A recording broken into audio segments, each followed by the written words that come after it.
This is Optimal Startup Daily, episode 623, Effective Communication in the Land of Endless Emails, by Kenneth McCall with digtofly.com. And I'm Dan. I am with you every single day reading to you from some of the very best blogs on entrepreneurship. And we're going to get right to our post for today as we optimize your life.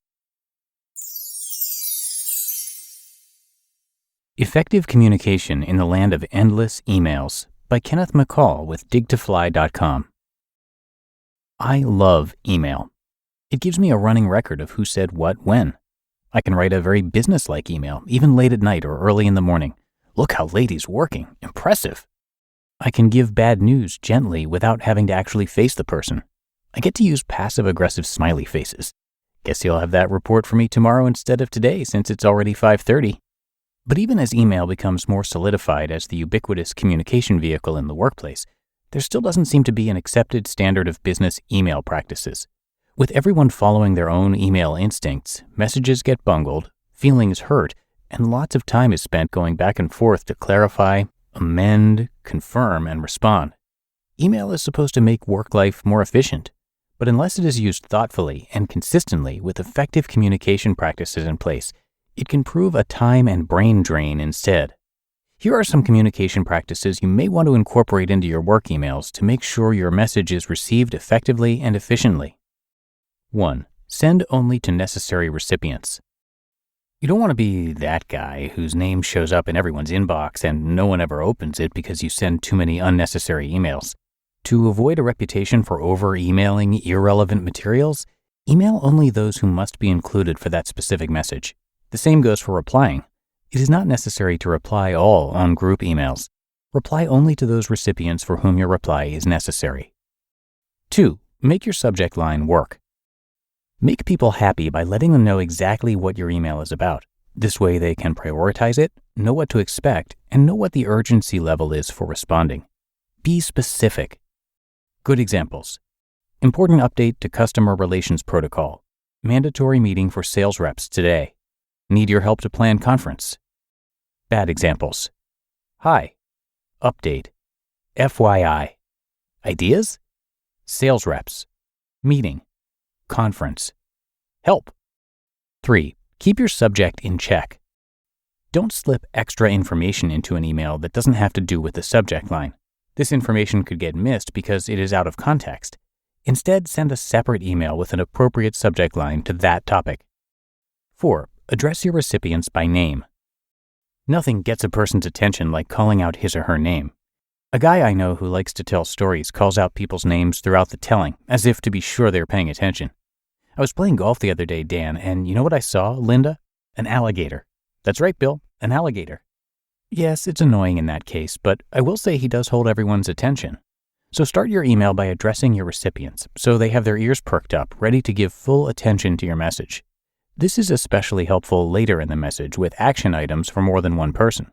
For example, Linda, please call corporate by noon tomorrow to get the latest numbers.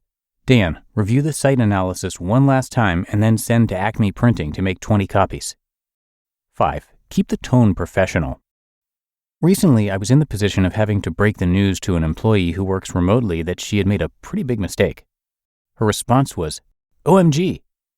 Texting acronyms should not be used in a professional email.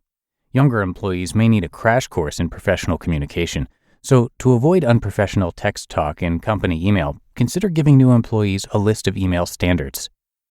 6. Let clarity be your guiding force. Even though a friendly demeanor is always appreciated in the workplace, err on the side of cold clarity over casual banter in emails. If your message is cloaked in jokey or chummy language, it will lose its effectiveness. Make your message clear by using specific points broken into small paragraphs with white space in between so your points are quickly and easily digested by your recipient. Be concise so that extraneous stories and wordiness do not detract from your message. If action needs to be taken by the reader, make sure the action is clearly identified as such and is clearly and specifically spelled out, including steps and deadlines if appropriate. 7. Attach first. Get in the habit of attaching proper attachments before you write your message so that you don't forget to attach before sending. 8. Think twice about humor. Like a lot of people, I have a sarcastic side. Sometimes it comes across playfully in emails, but sometimes it doesn't, and instead of looking witty, I look like a complete jerk. So much of humor and jaunty sarcasm depends on body language, and when your only recourse for body language is using those emoticons I mentioned earlier, you're a bit limited. So instead of sharing your snarky personality with coworkers via email, save it for the water cooler when they can tell by your physical demeanor whether you're serious or teasing. Teasing tones are best left out of email, especially work emails. They can so easily be misconstrued, and sometimes in an effort to correct them, we can put our foot even further in our mouths. And 9, proofread. Avoid all opportunities for coworkers or clients not to take you seriously and dismissing your message as a result. This includes using correct grammar and spelling and writing that is clear and concise. Hopefully these tips will help you love email too, or at least keep your inbox a little less cranky. When email becomes unwieldy or underlying negativity seems to be lurking between the lines, stop the madness of that particular exchange. Pick up the phone or even go see the person face to face. The human voice is a powerful thing. It cuts to the chase and keeps folks honest.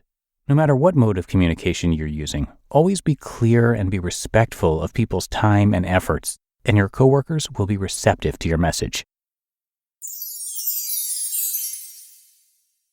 You just listened to the post titled Effective Communication in the Land of Endless Emails by Kenneth McCall with digtofly.com. And thanks to Kenneth McCall, our author today. Kenneth is director of IT for storage.com. He builds the systems that help customers find the best self-storage units for their needs. And thank you to Karl, who runs the website this was from. A little about him, he helps entrepreneurs understand their struggles and turn them into stepping stones. In 2010, Karl was diagnosed with testicular cancer and then was laid off from his job a year later. And while those were difficult situations, he now calls them blessings in disguise. Since then, he has stopped doing work that doesn't fit with his passions and instead now focuses on things he truly cares about. He's the author of the book Bring Gratitude and has a lot to offer on his site, so come by digtofly.com for a lot more from Karl, and I have that linked in this episode's description. By the way, dig to fly refers to the phrase dig deep to fly high.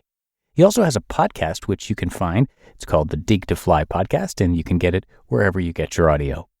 But I think that does it for today. I thank you for being a follower or subscriber to this show. Hope you're having a great day, and I'll see you back here tomorrow as usual, where your optimal life awaits.